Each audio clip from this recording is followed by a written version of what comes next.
আসসালামু আলাইকুম বন্ধুরা, আশা করি আপনারা সকলেই ভালো আছেন। আজকের ভিডিওতে আমি আপনাদের সামনে উপস্থাপন করতে চলেছি হযরত শামূয়েল আলাইহিসসালামের অলৌকিক ঘটনা। তাই এই ভিডিওটি শেষ পর্যন্ত দেখার অনুরোধ রইল। হযরত শামূয়েল আলাইহিসসালাম ছিলেন বনী ইসরায়েলদের একজন নবী। তিনি ছিলেন হারুন আলাইহিসসালামের বংশধর। হযরত শামূয়েল আলাইহিসসালামের জীবনের অলৌকিক ঘটনার মধ্যে অন্যতম অলৌকিক ঘটনাটি ছিল তার জন্মের ঘটনা। ঐতিহাসিকগণ বর্ণনা করেন যে গাজা ও আসকালান এলাকার অধিবাসী আমালিকা সম্প্রদায় বনী ইসরায়েলের উপর বিজয় লাভ করে। আমালিকা সম্প্রদায়রা বনী ইসরায়েলদের অসংখ্য লোককে হত্যা করে এবং বিপুল সংখ্যক লোককে বন্দী করে নিয়ে যায়।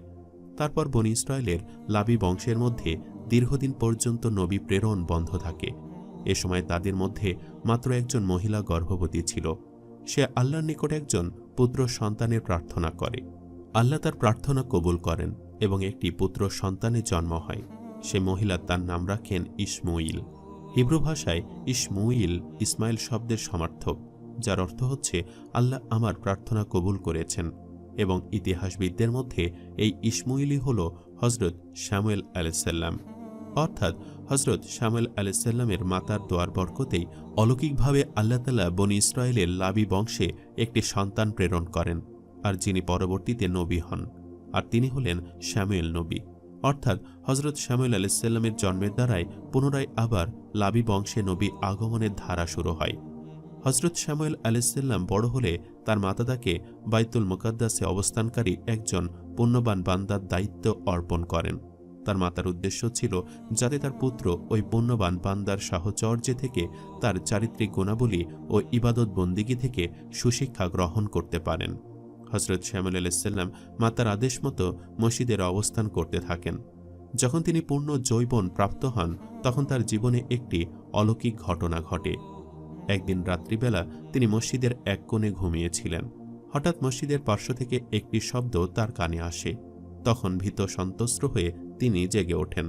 তার ধারণা হয় তার মাতা তাকে যার দায়িত্বে দিয়ে গিয়েছিলেন, অর্থাৎ তার সহায়কই তাকে ডেকেছেন। তাই তিনি সহায়ককে জিজ্ঞেস করলেন, আপনি কি আমাকে ডেকেছেন?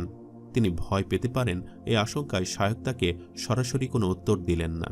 তিনি শুধু বললেন, হ্যাঁ, আমি তোমাকে ডেকেছিলাম, তুমি ঘুমিয়ে পড়ো। তখন তিনি ঘুমিয়ে পড়লেন। দ্বিতীয়বার অনুরূপ ঘটনা ঘটল। তারপর তৃতীয়বারও একই ঘটনার পুনরাবৃত্তি হল। তখন নবী শামূয়েল খুবই ভয় পেলেন এবং এক পর্যায়ে তিনি দেখতে পেলেন স্বয়ং জিবরাইল আলাইহিসসালামই তাকে ডাকছেন। জিবরাইল আলাইহিসসালাম তাকে জানালেন যে আল্লাহ আপনাকে আপনার সম্প্রদায়ের প্রতি নবীরূপে প্রেরণ করছেন। অর্থাৎ আমাদের প্রিয় নবী হযরত মুহাম্মদ সাল্লাল্লাহু আলাইহি ওয়াসাল্লামের উপর সর্বপ্রথম যেভাবে ওহী নাজিল হয়েছিল, যার জন্য নবী করিম সাল্লাল্লাহু আলাইহি ওয়াসাল্লাম পূর্ব মুহূর্ত পর্যন্ত প্রস্তুত ছিলেন না, নবী শামূয়েলের ক্ষেত্রেও তেমনটি ঘটে। এই পুরো বিষয়টি ছিল হযরত শামূয়েল আলাইহিস সালামের জন্য এক অলৌকিক ঐশ্বরিক বিষয়। হযরত শামূয়েল আলাইহিস সালাম যখন নবুয়ত লাভ করেন, তখন তার সম্প্রদায়ের সাথে তার আরেকটি অলৌকিক ঘটনা ঘটে। আর সেই অলৌকিক ঘটনাটি ছিল হযরত শামূয়েল আলাইহিস সালামকে আল্লাহ তাআলা বনী ইসরায়েলদের জন্য রাজা নিযুক্ত করার অলৌকিক বেশ কিছু নির্দেশনা দেন। কোরআন মাজিদে আল্লাহ তার বিবরণ দিয়েছেন। বনী ইসরায়েলরা যখন একের পর এক যুদ্ধে পর্যদস্ত হতে থাকল এবং শত্রুদের নিপীড়নে জর্জরিত হয়ে গেল, তখন তারা তাদের নবী হযরত শামূয়েল আলাইহিস সালামের কাছে গিয়ে তাদের জন্য একজন বাদশা নিয়োগের আবেদন জানালো, যাতে তার নেতৃত্বে তারা শত্রুর মোকাবেলায় লড়াই করতে পারে। আর তখন হযরত শামূয়েল আলাইহিস সালাম তাদেরকে বললেন, তোমাদের জন্য যদি আল্লাহ কোনো নেতা নির্ধারণ করে দেন, এরপরও যদি তোমরা যুদ্ধ না করো, তখন কি হবে? তখন বনী ইসরায়েলরা নবী শামূয়েলের উদ্দেশ্যে বলতে লাগলো, হে নবী, যুদ্ধ করতে আমাদেরকে কিসে বাধা দিবে? বিশেষত আমাদেরকে যখন আমাদের ঘরবাড়ি থেকে বহিষ্কার করা হয়েছে আর আমাদের সন্তানদেরকে আমাদের থেকে বিচ্ছিন্ন করে দেওয়া হয়েছে, অর্থাৎ আমাদের উপর যুদ্ধ চাপিয়ে দেওয়া হয়েছে এবং আমরা নির্যাতিত। আমাদের সন্তান সন্ততি শত্রুর হাতে বন্দী। তাই এদেরকে উদ্ধার করার জন্য আমাদের অবশ্যই যুদ্ধ করতে হবে। তাই আমাদের একজন নেতা প্রয়োজন, যার নেতৃত্বে আমরা আমালিকা সম্প্রদায়ের বিরুদ্ধে যুদ্ধ করব এবং আমাদের মাতৃভূমি ফিরে আনব। তখন আল্লাহ তাআলা অলৌকিকভাবে ওহীর মাধ্যমে হযরত শামূয়েলকে জানিয়ে দেয় যে বনী ইসরায়েলদের মধ্যে তালুত নামের এক ব্যক্তি, যাদের নেতা হবে, তার নেতৃত্বেই আমালিকাদের বিরুদ্ধে তাদের যুদ্ধ করতে হবে। তখন তাদের নবী শ্যামুয়েল তাদেরকে বলল, আল্লাহ তালুতকে তোমাদের জন্য বাদশাহ নিযুক্ত করেছেন। এই তালুত ছিল বিমিয়ামিনের বংশধর এবং তালুতের পেশা ছিল তিনি চামড়া পাকা করার কাজ করতেন। তার এই পেশার জন্যে বনি ইসরায়েলের লোকজন নবীকে বলল, এ কেমন করে হয়? আমাদের ওপর বাদশাহ হওয়ার তার কি অধিকার আছে?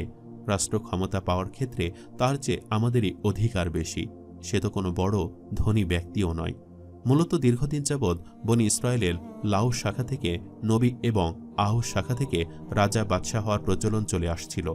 এবার তালুত যখন বিনে আমিনের বংশধরদের থেকে রাজা মনোনীত হলেন, তখন তারা অপছন্দ করল এবং তার নেতৃত্ব সম্পর্কে কটাক্ষ করতে আরম্ভ করল। তারা দাবি করল, তালুতের তুলনায় রাজা হওয়ার অধিকার আমাদের বেশি। দাবির সপক্ষে তারা বলল, তালুত তো একজন দরিদ্র ব্যক্তি, তার তো যথেষ্ট অর্থ সম্পদ নেই, এমন লোক কিভাবে রাজা হতে পারে?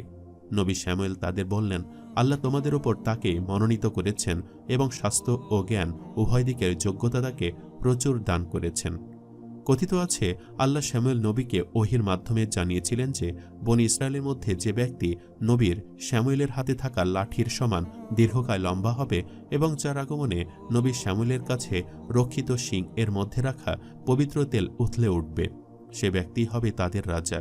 এরপর বনি ইসরায়েলের লোকজন এসে উক্ত লাঠির সাথে নিজেদেরকে মাপতে থাকে। কিন্তু তালুত ব্যতীত অন্য কেউই লাঠির মাপে টিকেনি। তিনি নবীর নিকট উপস্থিত হতে শিংয়ের তেল অলৌকিকভাবে উথলে উঠতে থাকে। তখন নবী শ্যামুয়েল এই অলৌকিক বিষয় পরিদর্শন করে আল্লাহর অলৌকিক ওহির অনুযায়ী তালুতকে সেই তেল মাখিয়ে দিলেন এবং বনি ইসরায়েলের রাজা হিসেবে ঘোষণা দিলেন। তিনি তাদেরকে বললেন, আল্লাহ তাকে তোমাদের জন্য মনোনীত করেছেন এবং তিনি তাকে জ্ঞানে ও দেহে সমৃদ্ধ করেছেন। নবী শ্যামুয়েলের পরে তালুতই ছিলেন বনি ইসরায়েলের মধ্যে সর্বাধিক জ্ঞানী ও সুদর্শন ব্যক্তি এবং মহান রাব্বুল আলামিন হযরত শ্যামুয়েল আলাইহিসসালামকে পূর্ব থেকে বেশ কিছু অলৌকিক দিক নির্দেশনা দিয়ে রেখেছিলেন, যাতে করে নবী শ্যামুয়েল বুঝতে পারেন যে তালুতই পারবে বনি ইসরায়েলদেরকে আমালিকা সম্প্রদায়ের হাত থেকে রক্ষা করতে। এবং পরবর্তীতে যুদ্ধের মাধ্যমে এ তালুতই আমালিকা সম্প্রদায়ের হাত থেকে বনি ইসরায়েলদেরকে রক্ষা করে এবং বনি ইসরায়েলদের পূর্ব রাজত্ব ফিরে আনে।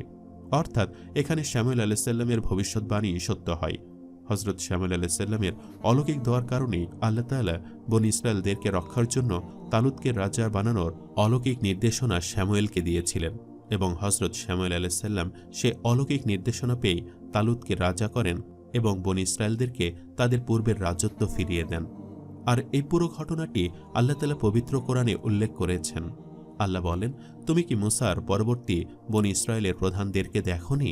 তারা যখন তাদের নবীকে বলেছিল, আমাদের জন্য এক রাজা নিযুক্ত করো যাতে আমরা আল্লাহর পথে যুদ্ধ করতে পারি, সে বলল, এমন তো হবে না যে তোমাদের প্রতি যুদ্ধের বিধান দেওয়া হলে তখন আর তোমরা যুদ্ধ করবে না। তারা বলল, আমরা যখন নিজেদের আবাসভূমি ও সন্তান সন্ততি থেকে বহিষ্কৃত হয়েছি তখন আমরা আল্লাহর পথে কেন যুদ্ধ করব না? তারপর যখন তাদের প্রতি যুদ্ধের বিধান দেওয়া হলো তখন তাদের অল্প সংখ্যক ব্যতীত সকলে নিজেদের ওয়াদায় থাকল না এবং আল্লাহ জালিমদের সম্বন্ধে সবথেকে বেশি ভালো জানেন। এবং তাদের নবী তাদেরকে বলেছিল, আল্লাহ তালুতকে তোমাদের রাজা করেছেন।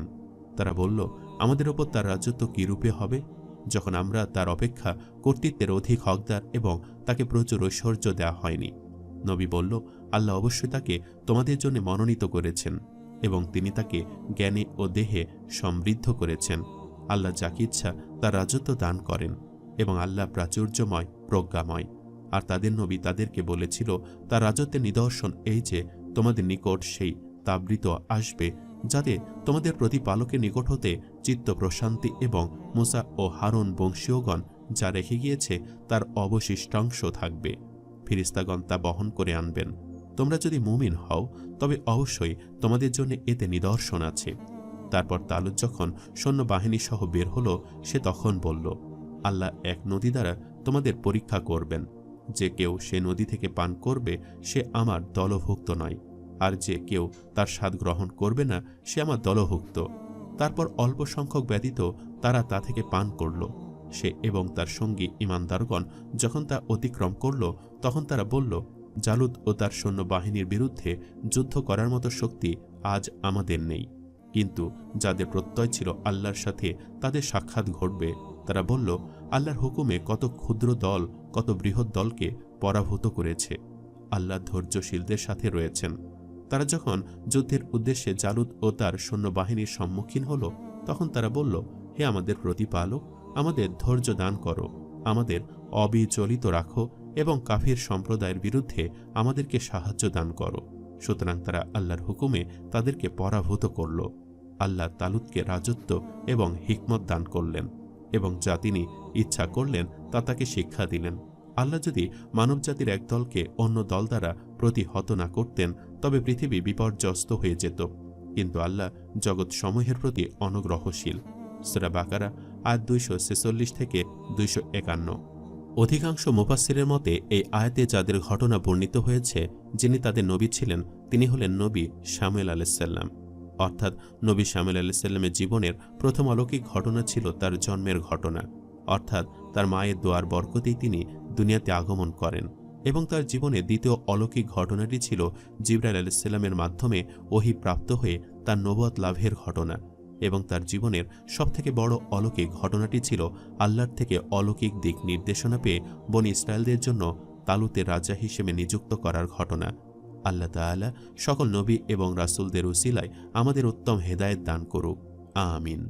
সম্মানিত দর্শক, ভিডিওটি আপনাদের কাছে কেমন লেগেছে তা আমাদের কমেন্ট করে অবশ্যই জানাবেন। আর সবাই আমাদের সাথেই থাকবেন। আজ তাহলে এই পর্যন্তই। আপনারা ভালো থাকবেন, সুস্থ থাকবেন। আল্লাহ হাফেজ।